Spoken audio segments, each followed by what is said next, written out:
Wabarakatuh. Waalaikumsalam warahmatullahi wabarakatuh. Alhamdulillah wassalatu wassalamu ala Rasulillah, amma ba'd. Ini ngapain di sini? Olahraga. Biar kuat. Ya. Masya Allah. Jadi Rasul sallallahu alaihi wasallam mengatakan al-mu'minul qawi khairun wa ahabbu ilallah minal mu'minid dha'if wa fi kullin khair. Seorang mukmin yang kuat itu lebih baik dan lebih dicintai Allah daripada mukmin yang lemah. Wa fi kullin khair. Tapi di setiap orang yang beriman itu ada kebaikan. Maka seorang muslim memang dituntut untuk kuat, tapi bukan hanya fisik. Kekuatan pertama adalah kekuatan iman. Ketika seorang bisa, kalau anda lihat kan antum kayaknya mau perang nih. Masya Allah. Kekuatan yang pertama adalah tatkala seorang bisa memerangi nafsu dia. Karena pada hari kiamat kelak apa kata Allah Subhanahu wa taala, wa amma man khafa maqama rabbih wa nahan nafsa 'anil hawa fa innal jannata hiyal ma'wa. Adapun orang yang takut dengan makom Rabbnya, dia akan diberdirikan di hadapan Allah Subhanahu wa taala dan dia menahan nafsunya, maka buat dia surga yang kekal dan abadi di sana. Jadi kekuatan yang pertama adalah kekuatan iman. Yang kedua, kekuatan ilmu. Seorang mukmin yang berilmu akan diangkat derajatnya daripada mukmin yang kuat fisiknya tapi tidak berilmu. Kita lihat orang-orang yang berilmu di mana tempat mereka? Di depan. Imam itu mesti yang aqra'uhum li kitabillah.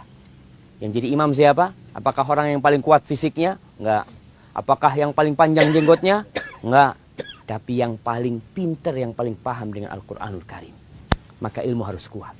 Soalnya kalau ilmu enggak kuat, badan kuat, semangat kuat, ilmu nggak kuat, terjadi model-model orang-orang yang ngebom sana, ngebom sini, hanya modal semangat, tapi salah ilmu. Maka jangan sampai itu terjadi. Maka perlu belajar ilmu. Kalau kita bicara ilmu, yang pertama harus pelajari adalah tentang tauhid. Tentang tauhid, bagaimana mentauhidkan Allah Subhanahu wa taala. Baik, kemudian kekuatan yang ketiga, kekuatan semangat. Karena orang kalau semangatnya lemah, ya jangan bicara berjuang di jalan Allah Subhanahu wa taala. Subuh aja orang tangi. Semua salat subuh di masjid? Insyaallah. Insyaallah. Insyaallah besok. Kalau tadi iya apa enggak jawabannya? Oh, insyaallah. Nah, ada orang yang bicaranya besar tapi cuma ngomong doang. Maka usahakan kita termasuk tadi yang semangatnya kuat, apalagi di masa fitnah seperti ini.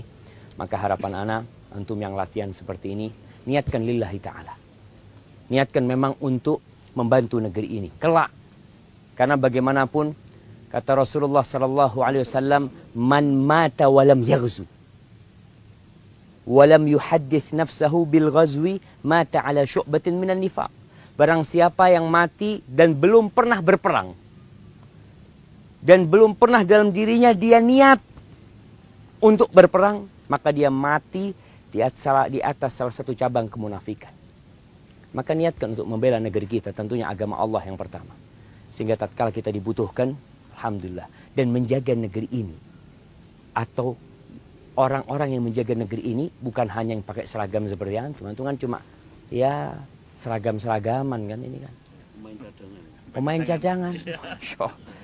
Sejatinya yang menjaga negeri inilah orang-orang yang beriman, yang berilmu. Karena kalau kita bicara musuh yang datang, mungkin tentara bisa menghadapi. Tapi kalau yang datang adalah bencana yang Allah kirimkan, siapa yang menghadapi? Apa kira-kira antum bisa menahan datangnya tsunami? Latihan ini tsunami datang ditembakin tsunami. Tidak ada. Tentara, polisi ada tsunami kabur semuanya. Bahkan mereka hanya bisa berteriak selamatkan diri kalian sendiri. Maka salah satu cara menyelamatkan adalah dengan tadi menjaga diri dari dosa-dosa ya. Selamatkan negeri kita ini dengan antum berusaha untuk senantiasa mendekatkan diri kepada Allah Subhanahu wa taala, senantiasa berzikir, dan pada akhirnya Allah Jalla Jalaluhu mengatakan ya ayyuhalladzina amanu khudhu hidrakum. Wahai orang-orang yang beriman, kalian harus mengambil persiapan kalian. Hati-hati. Ada orang-orang yang tidak akan pernah ridha dengan agama Allah Subhanahu wa taala. Ada orang-orang yang tidak akan ridha umat Islam berada di atas ketaatan kepada Allah Subhanahu wa taala. Maka siap-siap kalian. Kemudian Allah mengatakan wa'iddu lahum mastata'tu min quwwah. persiapkan untuk menghadapi mereka segala macam kekuatan. Jadi antum latihan ini tadi jangan sampai disalahgunakan, jangan sampai antum akhirnya juga ya diselewengkan oleh orang-orang yang mungkin ingin memancing di air keruh, karena perawakannya antum kan model-model teroris ini, jenggoten, masya Allah, pas semangat, maka hati-hati. Maka silahkan antum latihan, kembali niatkan lillahi ta'ala, olahraga, dan jangan sampai kita termasuk orang-orang yang riak dalam beramal. Karena sayang, kalau orang harus capek berlelah diri, kemudian pada hari kiamat, semua amalannya gugur buat dia. Baik, jangan lupa belajar, fikih jihad dipelajari, fikih yang lain dipelajari, sehingga dalam kehidupan ini, satu slogan yang kita senantiasa ingat, inna sholati wa nusuki wa mahyaya wa mamati, buat siapa? Lillahi rabbil alamin. Ya Allah, barakallahu fikum. Assalamualaikum. Ya Allah, berangkat sudah, ngapain di sini?